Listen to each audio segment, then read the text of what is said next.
I was initially just thinking about it for preschool, for our youngest daughter. Like a lot of parents, I was skeptical. You know, what is Waldorf? I've never heard of it. I was amazed. I was like, we get to come here. My daughter gets to come to this school.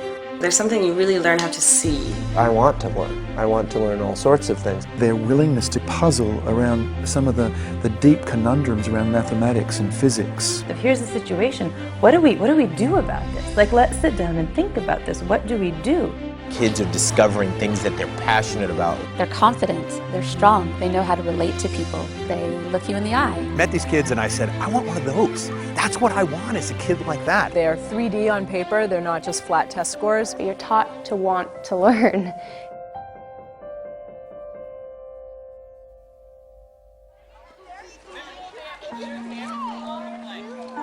We didn't have the intention to look for a Waldorf school or a Montessori school. We started visiting preschools to try to get a sense of which preschool would be the best fit for our son. The first time I came to Waldorf, I just remember the smells. It smelled beautiful. Beauty is innate, I think, and so young children know it and they're drawn to it. She didn't even turn around and say goodbye the first day. She was so ready to be here. You just walk into these classrooms and imagining my son in those spaces and saying, oh, I could see this working. When I think of early childhood, I think from 0 to 7. And we have such very little time just to treasure movement and play and healthy rhythm and healthy routine. The basis of Waldorf education is the understanding of the human being that comes through the work of Rudolf Steiner. Everything we do in the classroom, from all the sewing, all the craft activities, all those things are fine motor skills because at this age there's incredible brain development that takes place. Do you mind if I could show you my Foxy? I really like the way Waldorf approaches the developmental stage of the child and really looks to where the child is at and how they best learn. When I was really, really small in kindergarten, first grade, second grade, it was just magical, and there were these stories and there were these characters. And the fox had said, They were real kings and queens and princesses in my mind. Every aspect of the curriculum that's introduced in each grade is brought based on a knowledge of how the child's inner life is unfolding at that stage. This pairing of introducing the world with the developmental capacity means is the child is never overwhelmed, but always stretched.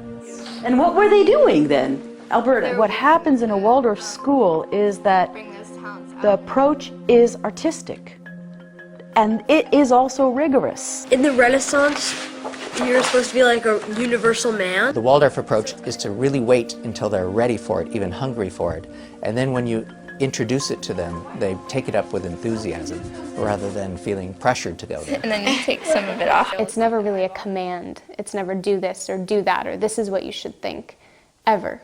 It's these are the possibilities. This is one way to look at it. What do you think? So when you look to draw this, you try to capture the mood, you're working on the anatomy of the head and the angle. We're often asked as teachers about the paintings we'll do, and they'll say, well, they're all the same.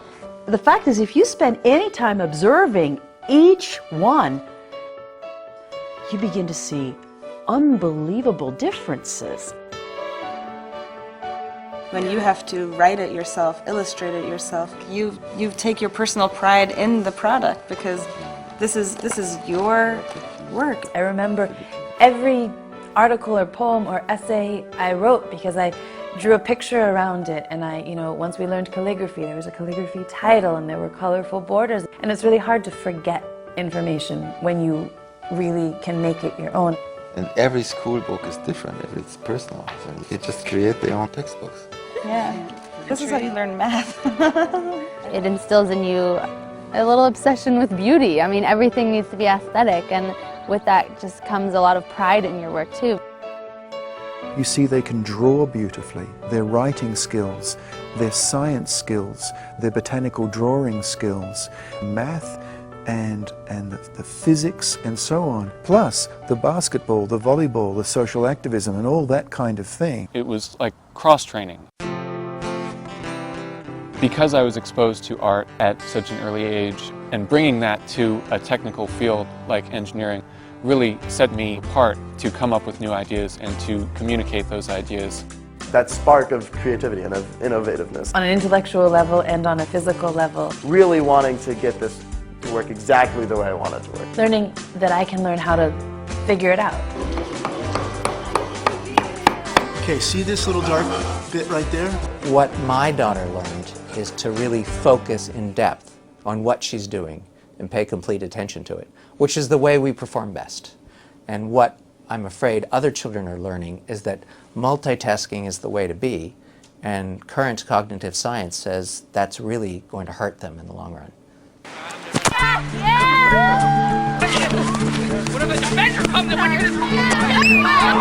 As a father with a son here, I mean, I want him to develop, you know, his physical abilities.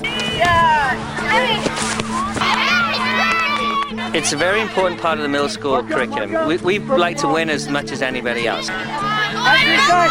Good. And it builds pride in a class and it builds pride in a school. The way sports and athletics is offered here, it's done in a more balanced way. I don't think that the sports department is more important than the music department. I think they're both equally important. I think 2 foreign languages and woodwork and handwork and gardening and sciences and language arts are just as important. They put their physical energy to work in different ways. And when they have that body energy that they don't know what to do with it, Marin Waldorf says, great, we'll teach you. Well, in the 3rd grade, we teach self-sufficiency. And with the shelter block, they learn about what people need to build a shelter. Why do they build shelters in a particular place? Why do they use the materials that they use? A mud house from Botswana. Dobo, it's built in Papua New Guinea. It's a hobbit hole. A gangplank to get to the ferry. An Arctic igloo. It's made out of mud. Swiss lake house. Brazilian stilt house. An Indonesian tree house. Drawing, painting, woodworking, gardening, sewing, knitting, it all ties into each other and you see the interconnectedness of things. Movement helps to integrate all the things that they're learning because you don't only learn with your eyes and your ears and your head. You really learn with your whole body.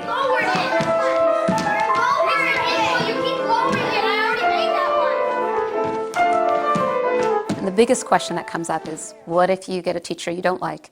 What if you get a child that you don't like? You can't just not like your teacher and sort of sit in the back and get away with it. You have to work through things. There wasn't like, oh, those cool kids, or you're not cool so you can't be friends, or you know, ostracizing a girl for her looks. Being able to look people in the eye and say, you know, I disagree with you, but you know, that doesn't mean we're enemies. That doesn't mean we hate each other. The beauty of this curriculum is that you've made that commitment to go that much deeper. The deeper the commitment, the deeper the respect and rapport that a teacher will have with a student, the better that student will do. Who can make a declarative sentence? As they get older, they become more interested in doing what you want them to do because of their love for what they're being taught.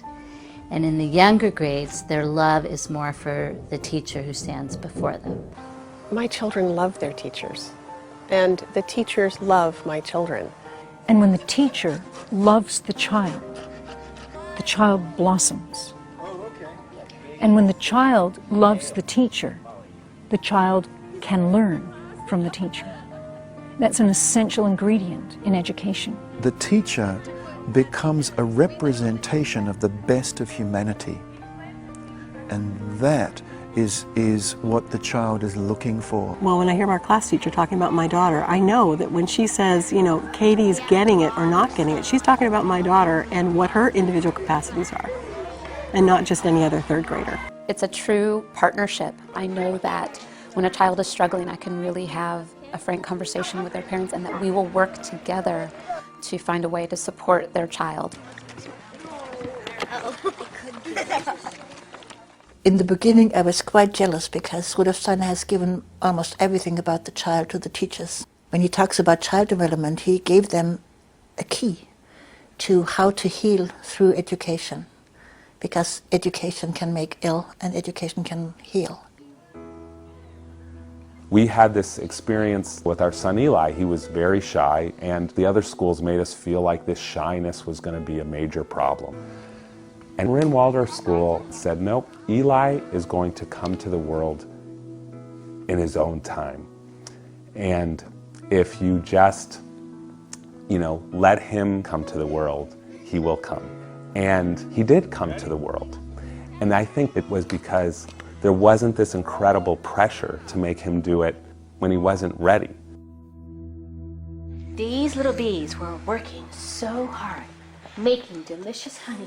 What you see is this unfolding experience of leading the child into the world in a way that has patience about it, that has grace and space. And what you then see is a child when they graduate who can do remarkable things. We're often asked as teachers, are you preparing them for the real world? Are they going to be able to get into this high school, that high school, this university? And I think we're selling ourselves short if that's all we're looking for. Because my answer would be yes, and more. People who can also think outside the box, people who can create new forms.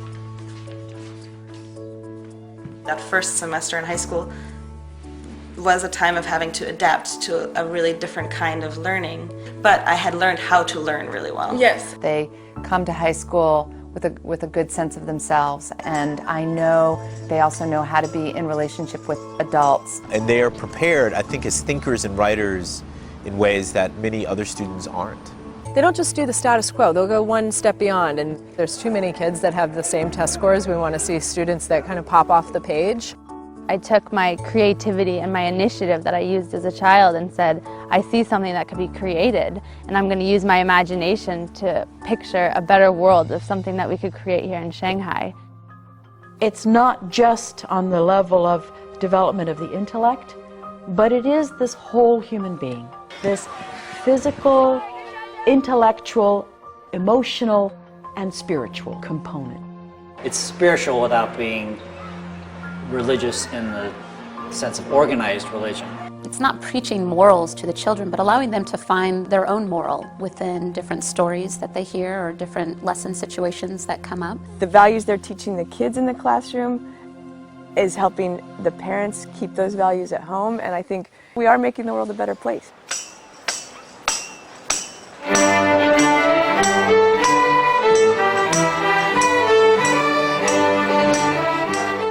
What's most amazing about Waldorf is the true, genuine love that the teachers, the faculty, the parents, whoever it is that has this vision, it's what they have and what they wish for their children. When all three were there, it was such a great feeling as a parent to know they're all safe in this school and they're all thriving. When you see your child develop, they're interacting with the world, they're interacting with their peers, they're developing all different aspects of their self. That's how you know that you made the right decision.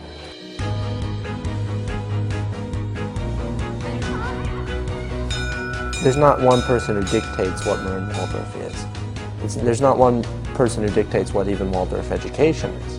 Marin Waldorf really is who's at Marin Waldorf. You can tell there's something that's beautiful about it, but you can't really describe exactly what it is. This incredible resilience, that's the word, resilience. That's what I see in the older kids at Marin Waldorf School, and slowly but surely, that's what I feel like I'm seeing in our own children. For me, it was the most tremendous gift that my parents gave me. I will keep Jonah in this school because not only will it teach him to be smart, it will teach him how to work and use his hands and be productive, and it will teach him how to be fully human. So why wouldn't you not want that for your kid?